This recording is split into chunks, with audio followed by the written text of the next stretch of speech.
know why was 732. Why does the Book of Mormon mention dragons?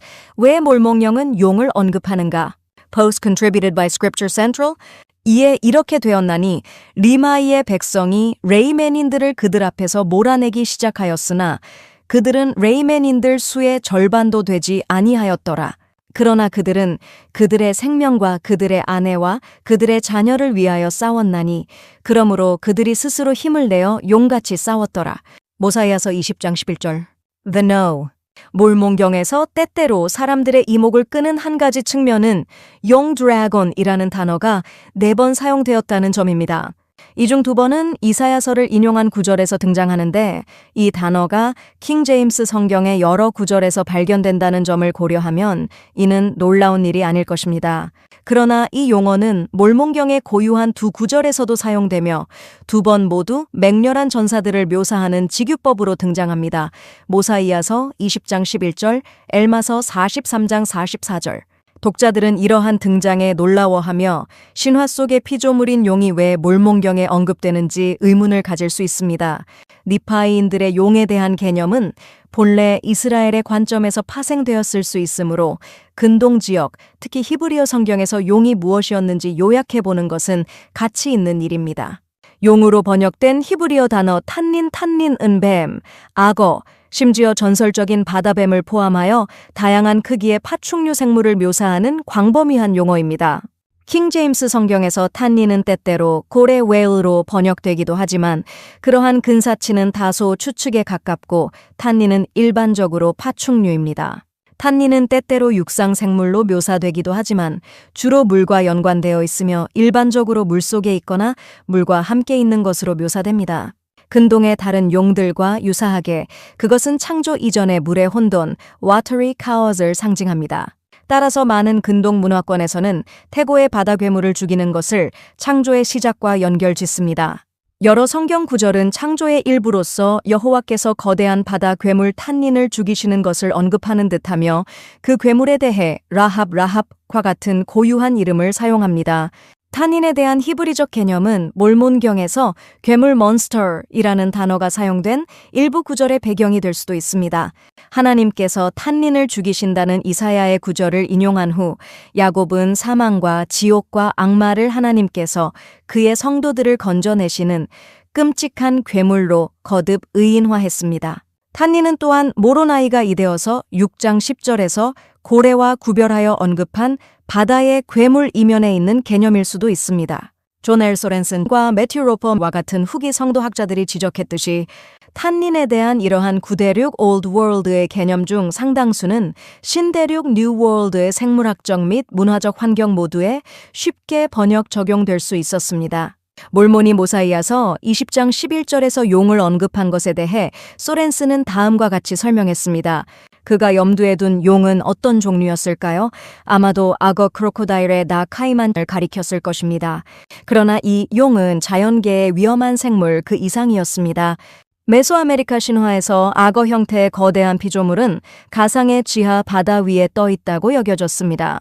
그의 등은 지구의 표면이었고 그가 지구 및 물과 맺고 있는 연관성은 그를 생산성 및 풍요로움과 상징적으로 결속시켰습니다. 이 에데지의 괴물 Earth Monster은 부조 조각의 하단에 반복적으로 나타납니다. 우리는 제니프의 용심상에 대해 적어도 2가지를 주목할 수 있습니다. 1. 그것은 단순한 문학적 표현을 넘어 그의 청중들에게 강력한 의미를 지녔으며 이 복합적인 관념은 몰몬경뿐만 아니라 팔레스타인과 메소아메리카 모두에 나타난다는 것입니다. 아메리카 대륙에서는 여러 종의 악어류 크로커다일, 엘리게이터, 카이만 포함을 찾아볼 수 있습니다.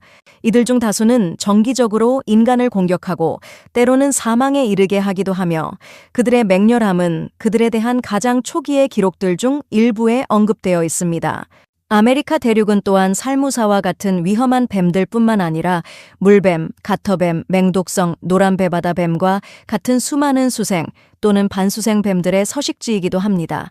구대륙의 탄닌이나 용의 생물학적 토대가 신대륙의 동물들과 훌륭하게 연결될 수 있는 한편 신대륙의 용에 대한 신화적 관념과도 개념적인 중첩이 존재합니다. 실제로 고대 아메리카 사회는 초자연적이고 수생적이며 폭력적인 파충류 괴물로서의 탄닌과 문화적, 신화적으로 많은 유사점을 가지고 있었습니다. 신대륙 문화권은 뱀과 악어를 여러 다양한 주제와 연관시켰지만 이 파충류들은 히브리어 탄닌처럼 빈번하게 물과 연관되었습니다. 물 그 자체가 뱀으로 의인화되는 듯했습니다. 마찬가지로 툴룸의 이미지와 드레스덴 코덱스는 거대한 악어의 입에서 쏟아져 내리는 우주적인 홍수를 묘사하고 있습니다. 신대륙의 한 창조 설화에서는 거대한 악어나 카이만이 죽임을 당하고 그 몸이 지구와 하늘을 형성하는 데 사용되었는데 이는 태고의 바다에 사는 괴물이 죽임을 당하는 근동 문화권의 창조 설화와 유사합니다. 신대륙의 이야기에서 지구 자체는 거대한 악어류나 거북이의 등이라고 여겨졌습니다. 따라서 악어류는 물뿐만 아니라 대지와 풍요의 상징이 되었고 때때로 그들에게서 나무가 자라나는 모습으로 묘사되기도 했습니다. 포폴푸는 영웅 쌍둥이가 산을 만들 수 있는 거대한 악어 괴물을 어떻게 물리쳤는지 이야기합니다. 현대 학계에서는 이러한 피조물들과 그 바탕이 되는 동물들을 묘사할 때 때때로 영 드래곤이라는 용어를 사용합니다. 뱀은 고대 이스라엘에서 신성한 상징이었으며 여러 구대륙 문화권에서는 뱀을 신격화하거나 초자연적인 존재로 묘사했습니다. 신대륙 문화권 역시 종종 뱀을 신격화했으며 많은 신대륙의 신들이 뱀이나 심지어 악어의 형태로 나타납니다. 모든 파충류 신들이 물과 연관된 것은 아니었고 항상 호전적인 것도 아니었습니다. 마찬가지로 모든 물의 신들이 호전적인 것도 아니었지만 이러한 각각의 주제들 사이에는 분명히 중첩되는 부분이 있었습니다. 쿠쿨칸 이나틀랄록과 같은 신들은 파충류이자 수생생물로 묘사될 수 있었습니다. 바다 자체도 때때로 폭력의 장소로 묘사되었습니다. 전쟁과 관련된 주요 초자연적 존재 중 하나는 전쟁의 뱀이었는데 이는 물의 신 쿠쿨칸과 연관되어 있었습니다. 고대 메소아메리카에서 전투는 때때로 전사들이 충돌 중에 동물 형태론적, zoomorphic 초자연적 존재로 변신하는 것으로 개념화되었던 것 같습니다. 마야의 왕족들은 때때로 행렬을 할 때 전투 야수들, 즉 왕들이 전투 시에 변신한다고 여겨졌던 영적 동물 와욥의 대리자들을 동반했습니다. 이러한 영적 동물들은 때때로 뱀과 같은 생물로 묘사되기도 했습니다. 와욥은 일반적으로 제규어로 묘사되었지만 일부 학자들은 그와 관련된 심상이 실제로는 악어류이거나 제규어와 악어의 혼합 형태라고 주장해왔습니다. 뱀과 악어 역시 마야의 머리 장식에 특징적으로 나타났습니다. 아마도 이러한 관념들이 용같이 싸웠다는 니파이인들의 심상을 형성하는 데 도움이 되었을 것입니다. The Why 히브리어 탄닌에 대한 이러한 모든 개념뱀, 악어, 전설적인 태고의 바다 괴물, 이 신대륙의 환경에서도 친숙했다는 사실을 아는 것은 몰몬경의 용이라는 단어가 어울리지 않는다는 비난을 불식시키는 데 도움이 됩니다.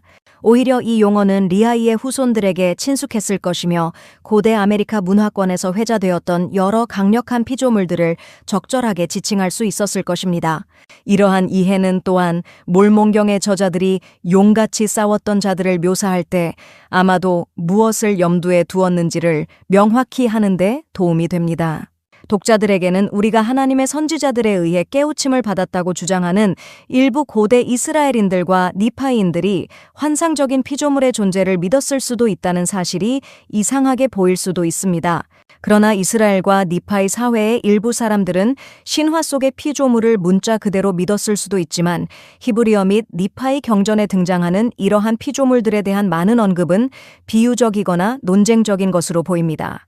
어떤 경우에는 그 용어들이 아마도 오역되었을 수 있으며 초자연적인 함의가 없는 매우 실제적인 생물을 지칭할 수도 있습니다.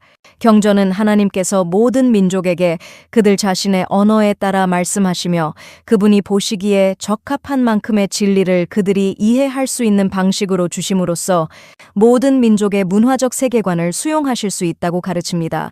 교리와 선약 1편 24절 엘마서 29장 8절 용 그리스어 드라콘 레크시콘에서 유래, 이 나중에 요한계시록과 기독교 전반에서 악마의 상징이 되긴 했지만 몰몽령의 용례 그리고 우연하게도 메소아메리카의 용례는 다소 더 중립적이었습니다. 적들보다 더 숭고한 대의에 영감을 받은 니파이인들은 용같이 싸웠다고 일컬어졌습니다. 평화는 항상 적극적으로 장려되어야 하지만 그럼에도 불구하고 독자들은 필연적으로 자신들의 시련 및 유혹과 영적 전투를 벌이게 될 것이며 카이만, 악어 또는 바다뱀과 같은 전설적인 맹렬함으로 악마에 맞서 선한 싸움을 싸울 수 있습니다.